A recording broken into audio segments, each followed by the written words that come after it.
안녕하세요. 저는 50대의 남자입니다. 제가 이 채널에 사연을 적고 있는 이유는 해도 해도 너무했던 지난날의 일들을 이야기해 보려는 것이에요. 그저 평범하고 성실하게 열심히만 살고 싶었던 제 인생에 그런 날들이 올 것이라고는 상상도 하지 못했었는데요. 사람으로 인한 상처를 받고 보니 삶을 살아가려는 의지조차 사라져버리더라고요. 한때는 죽을 것만 같던 제 인생에 쓴 이야기들을 지금부터 하나하나 꺼내보도록 하겠습니다. 그럼 제 이야기를 끝까지 잘 들어봐 주세요. 제 인생은 지극히 평범했어요. 남들보다 튀는 것도 싫어했고 묵묵히 주어진 삶에 열심히만 살려고 노력했던 것 같아요. 어린 시절 집안 환경도 썩 좋지 않았고 부모님은 경제적인 문제로 많이 다투기도 하셨었는데 그런 모습을 보며 자라왔던 저는 꼭 안정적인 직장을 가져야겠다는 생각을 했습니다. 부모님은 작은 공장 하나를 운영하고 계셨었는데 사정이 점점 어려워지자 공장 문을 닫게 되었고 몇 안 되는 직원들 월급도 주지 못하는 사정이 이르렀었죠. 그 후에 아버지는 다른 공장에 취직을 하셨고 어머니는 물류센터에서 포장일 같은 것을 하기 시작하셨어요. 그런데 공장을 하며 진 빚과 주지 못한 직원들 월급 때문에 집에는 몇몇 사람들이 찾아와서 큰 소리 내기도 하셨습니다. 아니 이 사람들이 말이야. 남의 돈 떼먹고 잘 살아도 되는 거야? 어? 죄송해요 사장님. 저희가 지금 열심히 돈 벌고 있으니까 매달 조금씩 갚아 나갈게요. 잘 살고 있긴요. 하루하루 발 뻗고 잠도 편히 못 자고 있어요. 너무 죄송합니다 사장님. 빌린 돈은 무슨 일이 있어도 꼭 갚겠습니다. 자식 앞에서 이런 험한 꼴을 보인 것이 미안하다고 하시며 눈물을 보이시는 부모님을 뵈며 제 마음도 정말 많이 아팠던 것 같아요. 부모님은 그 후에 정말 열심히 일을 하셨고 다른 사람에게 주지 못했던 돈을 한 푼, 두 푼 천천히 갚아나가기 시작하셨습니다. 그 덕분에 집안 살림은 너무너무 어려워졌지만 그래도 어떻게든 이 상황을 해결해 나가려고 하시는 부모님 모습이 보기 좋았어요. 그리고 몇 년 동안 지독하게 가난한 생활이 이어졌습니다. 제가 중고등학교에 다닐 때에는 옷 한 번, 신발 한 켤레 마음대로 사시는 적이 없을 정도였었죠. 저는 그나마 그런 것에 별로 관심이 없어서 괜찮았지만 제 동생은 부모님을 원망하기도 하더군요. 동생은 저와 달리 꾸미는 것을 좋아했고 친구들과의 관계도 굉장히 좋은 지금 말로 하면 일명 인싸였거든요. 무슨 일이든 자신감이 있었고 하고 싶은 것도 많았습니다. 동생은 그때 제게 말했어요. 형은 이런 지긋지긋한 삶이 안 싫어? 너무나 평온한데? 그럼 어쩌겠어. 지금은 아무 못할 수가 없는데. 난 그래도 부모님이 열심히 일하시는 모습이 보기 좋아. 답답하네. 두고 봐. 난 고등학교만 졸업하고 바로 장사 시작해서 돈 많이 벌 거야. 이런 지긋지긋한 삶. 다시는 살지 않을 거라고. 장사는 아무나 하냐? 학벌주의 시대에 고등학교만 졸업하고 무시당하지 말고 열심히 공부해서 대학에 갈 생각이나 해. 그래야 사회에서 인정받고 사람 노릇하며 살 수 있는 거라고. 동생의 생각은 저와 완전히 달랐습니다. 튀지 않고 평범하고 조용하게 살고 싶던 저하고는 반대로 동생은 장사를 해서 일찍 성공하고 싶었나 봐요. 그 말대로 저는 평범한 보통의 대학교에 진학한 것과는 반대로 동생은 고등학교 졸업 후 바로 식당 일을 배운다면서 숙식이 제공되는 곳에 취직을 했습니다. 학교에 다니면서 정말 아주 많이 힘들었던 제 삶과는 반대로 동생은 부모님께 용돈도 팍팍 드리고 유행하는 신발과 옷도 사입으면서 재밌게 살고 있더군요. 과외에 알바까지 돈 한 푼에 찌들어 살던 제 인생하고는 완전히 달랐습니다.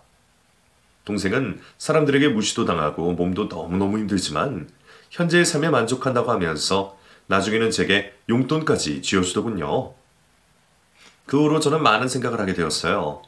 어떤 삶이 꼭 정답이라는 것이 없다는 것도 알게 되었고 제가 생각하는 것이 어쩌면 잘못된 생각이라는 느낌도 들더라고요. 하지만 사람의 성향은 쉽게 고쳐지지가 않잖아요. 저 역시도 마음속의 생각과는 다르게 삶은 전혀 변하지가 않았습니다.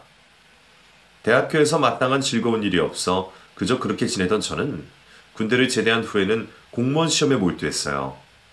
평생을 잘릴 고민 없이 안정적으로 다닐 수 있는 것이 공무원만한 게 없었으니까요. 차분한 제 성격과도 잘 맞는 것 같고 평범하고 소소하게 잘 살 수 있을 것이라는 생각이 들었죠. 그 시기 즈음에 남동생 역시 군대를 다녀와 본격적으로 돈을 벌기 시작하더라고요. 중고 자동차도 한 대 뽑고 부모님의 빚도 갚아주는 것 같더니 결국 몇 년 만에 부모님의 남아있던 빚을 몽땅 다 갚아주고 말았습니다. 그때 동생의 눈빛에는 상당한 야망이 보였어요. 형, 두고 봐. 나는 솔직히 지금 엄청나게 힘들거든? 하루가 어떻게 지나가는지 모르게 살고 있어. 근데 반드시 이 생활이 보상받을 수 있을 거라고 생각해. 난 반드시 성공할 거야. 돈 걱정 없이 잘 살 거고 우리 가족도 행복하게 살 수 있도록 도와줄 거야. 동생의 이 말은 점점 현실로 다가가는 것 같더군요. 20대 중반의 나이에 저는 공무원이 되어 있었습니다. 월급이 많지는 않았지만 목이 잘릴 염려를 하지 않아도 때는 안정적인 직장인이었죠. 제 주변 몇 안 되는 친구들은 제 성격에 딱 맞는다고 하며 축하에 박수를 쳐주었고 저도 나름대로 만족하며 하루하루를 살아갔어요. 그러던 중 한 명의 여자와 연애도 하게 됩니다. 친구 녀석이 소개시켜준 여자였는데 작은 회사에 격리를 하던 밝은 미소의 여자였어요. 제게는 직장인이 되고 난 후에 첫 연애였기에 그녀에게 저의 온 마음을 다 주었지만 그녀는 왠지 그렇지 않은 것 같았습니다. 제게 노골적으로 선물도 바랬고 모든 데이트 비용을 모두 저보고 부담하라고 하는 시기였죠. 맛있는 밥을 사면 후식으로 커피는 한 잔 사는 것이 보통의 예의라고 생각하던 제게는 부담스러운 연애였어요. 하지만 진정으로 사랑했기에 감수하면서 지내고 있던 어느 날 그녀의 생일에 비싼 명품 가방을 사달라는 그녀의 말에 저는 헤어짐을 결심했습니다. 그녀는 저를 통해 신데렐라 컴플렉스를 이루고자 했던 것 같아요. 연애 기간 동안 늘 어려운 집안 형편 이야기를 하면서 자신은 더욱 멋진 삶을 살고 싶다고 했었거든요. 왠지 그걸 저를 통해 이루려고 했던 그녀는 마음대로 되지 않자 제게 점점 짜증을 내는 일도 많아졌고 급기야 저희는 헤어졌습니다. 그런 연애의 아픔을 겪고 나니 사람에 대한 생각을 다시 하게 되더라고요. 그리고 앞으로 이런 여자는 사귀기 전에 빨리 걸러내자고 스스로 다짐까지 했어요. 하지만 사람의 마음은 뜻대로 되지는 않는가 봅니다. 우연히 친구들과의 생일 파티에서 만나게 된 한 여자를 만나게 되었고 다시금 제 심장은 두근거리기 시작했어요. 그녀는 모든 것을 다 해보고 싶다고 말하는 호기심 가득한 여자였습니다. 그런 마음가짐이 정말 보기 좋았고 진취적인 성격에 홀딱 반한 것 같아요. 저는 워낙에 성격이 돌다리도 두들겨보고 건너자 주의였기 때문에 생각하고 고민하고 행동하기까지 엄청 오래 걸렸거든요. 저와 반대이다 보니 왠지 그녀가 멋있어 보이면서 부럽고 닮고 싶다는 생각까지도 하게 되었습니다. 단 한 번의 자리에서 제 심장을 콩닥거리게 만든 그녀가 저는 계속 생각이 났고 며칠 후 제 친구에게 그녀에 대해서 물어봤어요. 야, 네가 그때 데려왔던 그 여자 말이야. 내 앞에 앉았던. 뭐 하는 사람이야? 어? 걔? 왜? 너 걔한테 관심 있어? 그냥 성격 화끈하고 그런 애야. 아빠는 안 계시고 엄마랑 둘이 사는데 엄마가 보험하시나 그렇고 걔는 알바를 이것저것 하는 것 같더라고.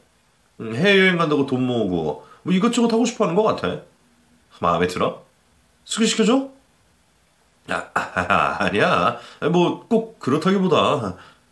에이, 네 말투가 딱 마음에 드는 말투인데. 너 웬만해서 그런 말 안 하는 애인데 네가 그런 말 할 정도면 얼마나 좋다는 거냐? 장난 아닌가 보다. 어? 제 성격을 잘 알고 있는 친구인지라 제가 이런 말 하는 것을 굉장히 신기하더라고요. 그리고 다음날 그 친구는 제게 그 여자의 연락처를 주었고 저는 하루 종일 밤새도록 고민을 하다가 결국 그녀에게 연락을 하게 됩니다. 제 연락이 갑작스러울 법도 한데 그녀는 굉장히 반갑게 저를 맞이해 주었어요. 그러면서 왜 이렇게 늦게 연락을 했느냐고 말을 하는데 순간 제 얼굴이 빨개지는 것을 느꼈습니다. 저 딱 느낌이 왔다니까요? 저한테 연락하실 줄 알았어요. 근데 왜 이렇게 뜸을 들이셨어요? 오늘까지 참도 안 오면 제가 하려고 했다니까요? 네? 네. 정말요? 어떻게 그걸 하셨어요? 사람의 느낌이라는 게 있잖아요. 이미 확 느낌이 왔는걸요? 제가 이런 데는 또 엄청 눈치가 빠르거든요. 오늘 뭐 하세요? 저 이따 저녁에 한가한데. 만나실래요? 오늘요? 네네. 만나요. 네, 그래요. 그녀는 굉장히 밝고 적극적인 모습으로 저를 대해주었고 그 모습에 저는 또다시 기분이 좋아졌어요.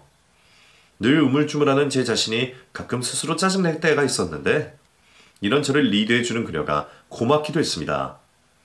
그리고 그날 밤 저희는 첫 만남을 갖게 되었고 그녀의 리드에 맞춰서 많은 이야기를 나누었어요.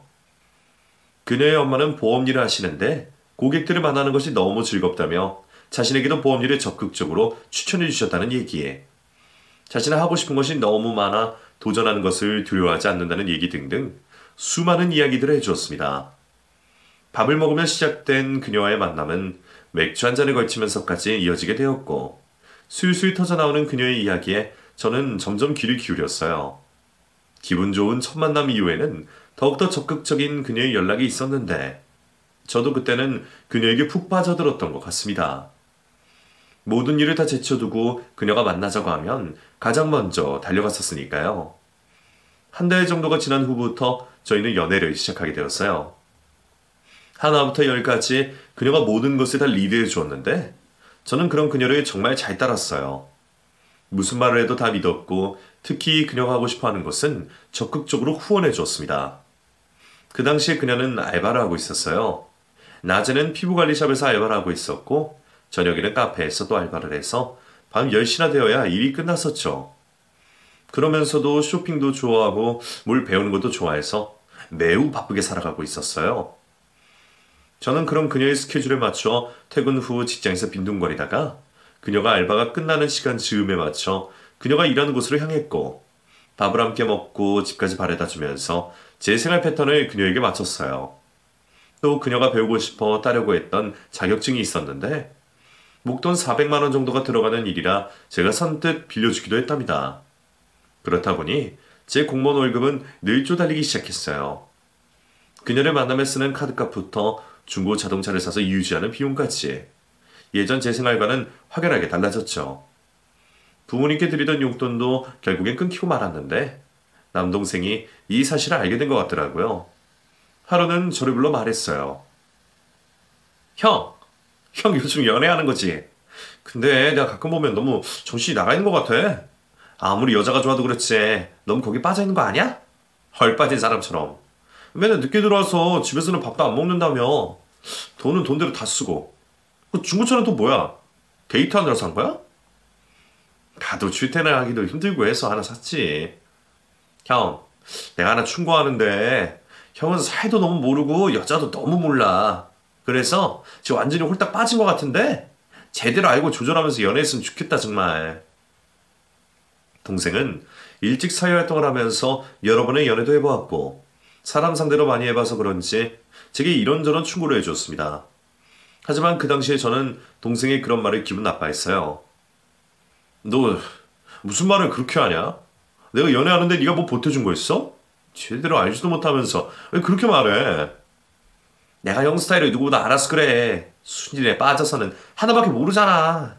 지금 푹 빠져서 정신 못 차리는 것 같아서 말해주는 거라고. 그러지 말고 이번 기회에 나 좀 소개시켜줘봐. 형 여자친구면 동생이 나도 같이 만날 수 있는 거잖아.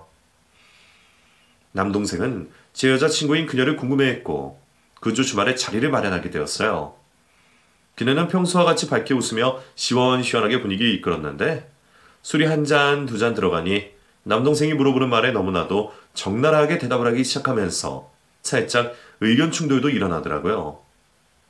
서로의 생각 차이가 있긴 하지만 그녀도 너무나 강하게 자신의 의견만 내세웠고 그런 그녀의 모습이 마음에 들지 않던 남동생 역시 자신의 의견을 굽히지 않았습니다. 결국 그날 서로 기분이 나쁜 채로 자리가 끝이 났고 그녀도 남동생도 제게 불만을 토로했어요. 특히 남동생은 저는 그녀를 감당할 수 있는 그릇이 안 되는 것 같다면서 앞날에 불안한 기운이 감지한다는 말까지 했는데 그 말을 듣고 참을 수 없는 화가 오른 저는 남동생에게 심한 욕설과 함께 앞으로 다시는 제 일에 참견하지 말라고 했습니다. 그렇게 저는 남동생과 불화가 생기면서 서로 연락도 하지 않은 채로 세월은 흘러갔어요. 그러는 동안 저는 연애에 매진했고 그녀의 뱃속에는 아이가 생겨버렸죠. 서둘러 결혼 준비를 하게 되면서 서로의 집에 인사를 드렸고 조금씩 마음에 들지 않는 부분이 있었지만 모든 것을 감수하고 결혼을 하게 되었습니다. 결혼 후 생활은 제가 생각한 것과는 많이 달랐어요. 아내는 하루 종일 집에서 아이를 보는 것 자체를 매우 힘들어했어요. 우울증에 걸릴 것 같다며 하루에도 몇 번씩 제게 전화로 하소연하는 아내에게 저도 점점 지쳐가기 시작했나 봐요. 그런 아내를 위해 최대한 퇴근 후 일찍 집으로 가서 아이를 봐주고 아내를 자유롭게 해주었는데 그럴수록 아내의 귀가 시간은 점점 늦어지게 되었습니다. 처음에는 잠시 바깥 공기를 자유롭게 쓸고 온다며 마트에 간다고 하더니 나중에는 친구를 잠시 만난다고 하고 밤 늦게 들어오고 생일 파티 자리가 있다며 새벽 늦게 술에 취해 들어온 적도 있었어요. 아이의 분유를 먹이고 젖병을 소독하며 빨래를 개는 일까지 퇴근 후 제가 와서 하는데 아이까지 보고 있으니 저도 정말 죽겠더라고요. 힘든 부분을 아내에게 말해보았지만 워낙에 자신의 의사가 뚜렷하고 하고 싶은 일이 많은 아내는 제 의견을 받아들여주지 않았습니다. 그 후 아내는 아이가 자랄 때 온전히 곁에 있어주기보다는 자신이 하고픈 일을 하기에 급급했어요. 돌이 바로 지나 어린이집에 맡기고는 화장품 방문 판매를 한다며 제 카드를 가지고 수십만 원에 이르는 화장품을 몇 차례나 걸쳐 사재기를 했고 손님을 만나야 한다면서 밤이고 주말이고 쉴 새 없이 밖으로 나다녔어요. 그러면서 돈이라도 벌었으면 좋았겠지만 돈을 벌기보다는 그렇게 돌아다니면서 쓴 돈이 훨씬 더 많아 온전하게 빚을 갚아야 하는 것은 제 몫이었습니다. 여보, 지난달 카드값 좀 봐봐. 이게 말이나 돼? 아니 이게 넌 뭐야? 화장품을 왜 이렇게 많이 산 거야? 이거 산 만큼 다 팔았어? 손님들한테 팔고 남은 돈은 어쨌냐고. 어? 아, 이거 우리 엄마가 보험하는 고객들한테 선물한다고 좀 달라고 하는데 그럼 어떡해? 그렇다고 그걸 우리 엄마 돈으로 받으면 되냐? 내가 겨우 그 정도 딸이야? 아니 그래도 이건 말이 안 되잖아. 한두 번도 아니고 내가 공무원 월급 뻔한데 이걸 다 어떻게 갚으라고. 몇 달째 계속 이러잖아 지금. 아 치사한 놈. 쫌페이 같은 놈. 속이 그렇게 좁아서 앞으로 어떻게 사냐 어? 맨날 생각하는 게 그렇게 좁으니 맨날 그 돈밖에 못 버는 거라고. 좀 더 넓게 생각할 수 없어? 세상은 넓고 할 일은 많다고. 내가 조금 있다가 돈 많이 벌어서 다 갚으면 될 거 아니야. 더럽고 치사해서. 아내의 행동에 저는 정말 많이 화가 났었어요. 어떻게 이런 식으로 제게 대할 수 있는 건지 이해가 되지 않더라고요. 아이 엄마라기보다는 홀로 편하게 하고 싶은 거 다 하고 사는 그런 사람 같았거든요. 하다못해 저도 배우고 싶던 바둑도 시간과 돈의 여력이 없어서 못하고 있었는데 말이죠. 어디 가서 얘기도 못하고 혼자 속으로만 끙끙대고 있던 차에 아버지의 칠순잔치 날짜가 다가왔습니다. 남동생도 결혼을 바로 했었던지라 누구보다 아버지의 칠순잔치를 보란듯이 잘해드리고 싶었던 모양이에요. 석 달 전부터 고급스러운 호텔 뷔페를 예약해서 이것도 하자 저것도 하자고 하던 남동생에게 저도 모르게 짜증이 확 나버렸어요. 야, 뭘 그렇게 많이 해? 무슨 공무원이 떼돈 버는 줄 아냐? 너같이 식당 하는 애랑 같은 줄 아냐고. 형, 왜 그래? 왜 그렇게 흥분을 해? 무슨 힘든 일 있어? 하나뿐이 아버지 칠순잔치인데 그럼 이 정도도 생각 안 했어? 평생 한 번뿐이라고. 힘들면 말해. 내가 다 내도 되니까. 뭐? 너 돈 좀 버니까 눈에 뵈는 게 없냐? 형도 무시하는 거야? 평소답지 않게 동생에게 화를 버럭 내고는 함께 있는 자리를 박차고 나가버렸어요. 그러자 동생은 저를 따라 나와 끝까지 무슨 일이 있는 거냐고 묻더군요. 그러면서 얼마 전에 아내가 동생 가게로까지 찾아가 돈을 빌려달라는 말을 했다는 거예요. 형, 도대체 무슨 일이야? 형수도 얼마 전에 가게에 와서 1,000만 원만 빌려달래서 빌려드렸는데 형한테는 말하지 말아달라고 하면서. 도대체 무슨 일이야? 어? 말해봐. 뭐? 형수가? 너한테까지 돈을 빌려? 아니 도대체. 저는 차마 집안에 있는 일을 동생에게 말할 수가 없었어요. 그리고 그날 밤 아내와 대판 싸움을 하며 그동안 아내가 했던 일들에 대해 알 수가 있었습니다. 아내는 화장품 방문 판매뿐만 아니라 다단계로 물건을 파는 일을 했다가 어마어마하게 빚을 지고는 그 빚에 쪼들려 카드로 돌려막기를 했고 제 동생에게까지 손을 벌렸던 것이었어요. 제가 모르는 신용카드도 몇 장 만들어서 썼던 모양인데 급기야 그 카드들이 모두 다 거래 정지가 되어버려서 아내는 이러지도 저러지도 못하고 전전긍긍하고 있었던 모양입니다. 저는 답답한 마음에 장모님을 찾아갔어요. 홀로 딸을 키우시며 열심히 사신 장모님이라면 이런 딸에게 잘못된 행동이라는 것을 잘 일깨워줄 수 있겠다 싶었거든요. 그런데 장모님을 만나고 나서 제 생각은 완전히 틀렸다는 것을 알 수 있었습니다. 장모님은 보험 일을 하시면서 여러 사람 명의로 불법적인 가입을 시켜놓고 보험료를 몰래 내다가 걸려서 회사에서도 잘렸고 여러 사람들에게 고소를 당한 상태라고 하셨어요. 그러면서 고급 변호사와 상담을 한다 어쩐다 하시며 제게 오히려 돈을 빌려달라고 하시더군요. 자네, 그러지 말고 나 좀 도와주게나. 내가 이 은혜는 꼭 잊지 않을게. 얼마 안 있으면 내가 갯돈도 탈 거고 그러면 충분히 갚을 수가 있어. 사람이 살다 보면 이 일 저 일하면서 도전을 해보는 것도 좋은 것이지 않나? 내 딸이 분명히 나중에는 잘 될 거니까 난 그렇게 믿고 있네. 그때 가면 자네가 나랑 내 딸한테 고마워할 거야. 장모님, 제가 돈이 어디 있다고 이러세요? 지금 서진이 엄마가 쓴 카드값만 해도 어마어마하다고요. 내가 알아보니까 공무원이면 대출 같은 것도 쉽다고 하던데 대출 좀 받아서 도와줄 수도 있는 거 아닌가? 나 같으면 그렇게 하겠는데.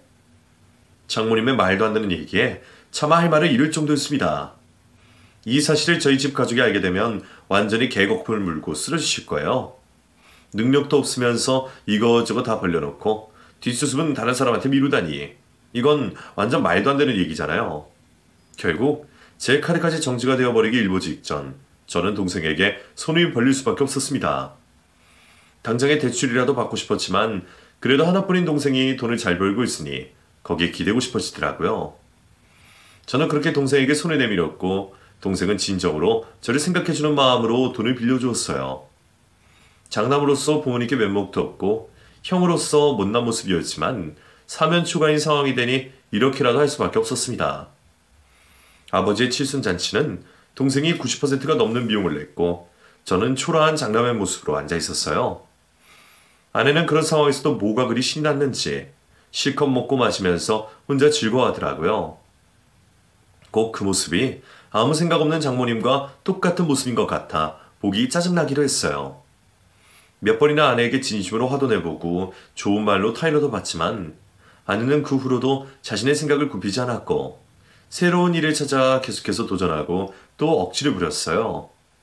공무원 월급으로 감당하기 힘든 나날들이 계속되어 갔지만 저는 어떻게든 버티려고 단돈 1,000원도 허투루 쓰지 않았던 것 같아요.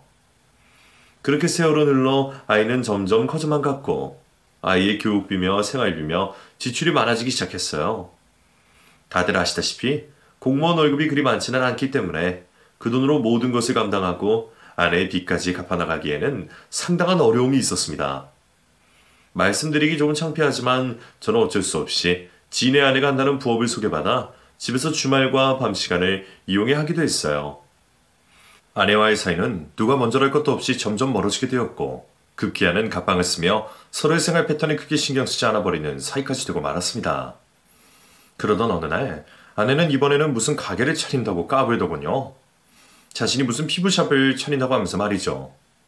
피부 마사지 자격증 시험도 떨어진 걸로 알고 있는데 갑자기 가게를 차린다고 하니 너무 황당하더라고요. 아내는 제게 당당히 말했어요. 이번에는 우리 엄마랑 같이 할 거야. 두고 봐. 내가 저번에 점을 보러 갔었는데 거기서 내가 올해 새로운 문서를 준다고 그랬어. 이것만 치면 틀림없이 대박 난다고. 그러니까 딱 잔말 말고 당신 회사에서 대출 받아서 나 5천만 원만 해줘. 나머지는 내가 어떻게든 알아서 할게. 뭐? 당신 그 피부 자격증도 없잖아. 5천만 원이 누구 애 이름인 줄 알아? 지금 우리 집 대출금도 남아있고 당신이 저번에 카드값으로 다 못 갚은 것도 내가 다른 대출로 맞고 갚아나가고 있는데 진짜 제정신이야? 장모님은 도대체 생각이 있으신 분이냐? 딸을 말려주지는 못하신 망정? 당신 우리 엄마까지 욕하는 거야? 진짜 이해 불가다. 내가 무슨 집안 말아먹으려고 하는 줄 알아? 나도 나 우리 집 잘 되라고 하는 거 아니야. 우리 집안 잘 돼서 어떻게든 돈 좀 만져보려고 그러는 거라고. 아내의 말에 너무도 황당했습니다. 미치지 않고서야 어떻게 제게 이런 말을 할 수가 있다는 말입니까? 그날 아내와 아주 심각하게 대판 싸움을 하고 나서 저는 밖으로 나와버렸어요. 근처 숙박업소에 들어가 하루 잠을 잤고 다음날 바로 회사로 출근을 했죠. 아내는 점심시간에 제 사무실 앞으로 찾아왔고 제게 서류 한 장을 내미더군요. 이거 내 계약서야. 당신이 안 해준 내가 별 수 있나? 우리 엄마랑 나랑 어떻게든 돈 마련해서 하는 거니까 그런 줄이나 알아. 방금 계약하고 오는 길인데 그래도 당신이 내 남편이니까 이건 알고 있어야 할 것 같아서. 아니 도대체 돈이 어디 있어서 그런 짓을 하는 거야? 당신이라는 사람 정말... 이번에도 나한테 빚 어쩌고 저쩌고 하면 너도 정말 참지 않을 거야, 알겠어? 더 이상 못 참어. 아내에게 단호하게 말을 하고 다시 회사로 들어가니 마음이 좋진 않았습니다. 그래도 하나밖에 없는 아이의 엄마인데 제가 너무했나 싶기도 하고 어쨌든 계약한 가게니까 잘 되었으면 좋겠다는 생각이 들었어요. 아내는 그 후로 인테리어라 한다 어쩐다 하며 집에도 잘 들어오지 않고 가게에 매달리는 것 같았습니다. 때로는 장모 집에서 잔 다음에 며칠씩 집에도 오지 않았는데 어차피 장모님과 함께하는 가게이니까 그러려니 하고 지나갔죠. 몇 개월이 지나면서 가게는 점점 완성이 되어 갔는지 제게 사진 여러 장을 보내왔더라고요.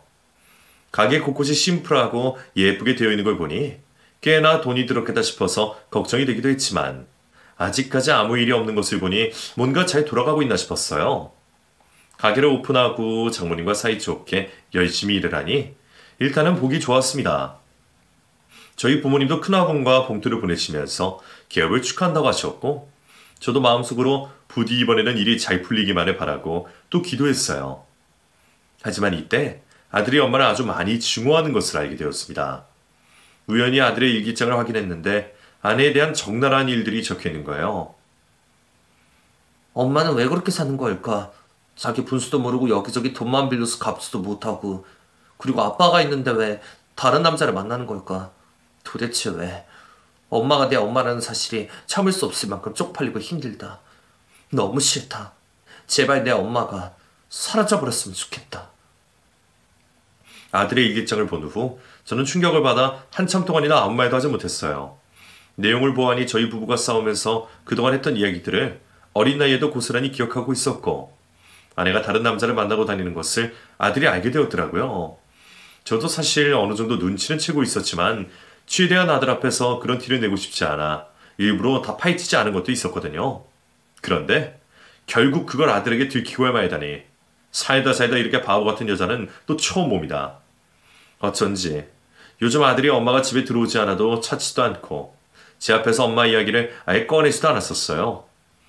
주말에 엄마가 맛있는 걸 사준다고 해도 일부러 친구를 만난다며 밖으로 나가길래 둘 사이에 무슨 일이 있나 싶은 생각만 했지 이런 엄청난 일이 있을 것이라고는 상상도 하지 못했었습니다.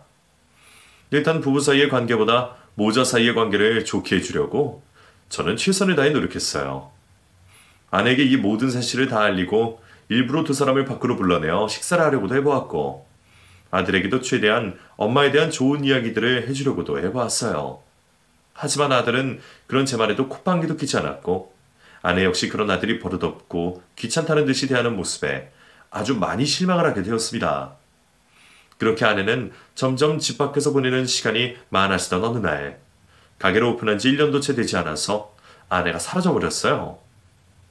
전화기도 꺼져 있고 제게 연락도 하지 않고 가게 문은 항상 굳게 닫혀 있었어요.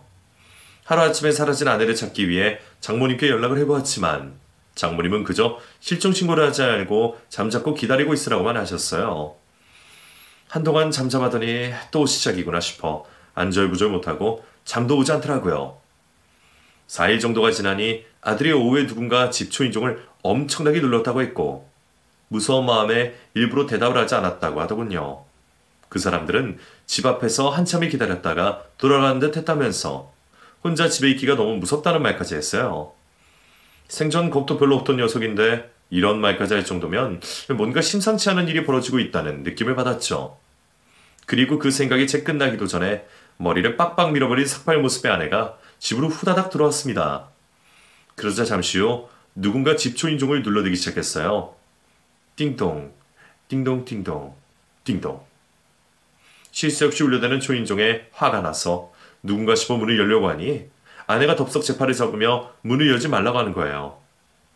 하지만 그 후로도 초인종은 멈추지 않았고 계속해서 울려대다가 급기야는 발로 문을 차기까지 하더군요. 저는 도저히 못 참아 대문을 열려고 나가는데 아내는 말했어요. 여보 제발 절대 문 열지 마. 제발.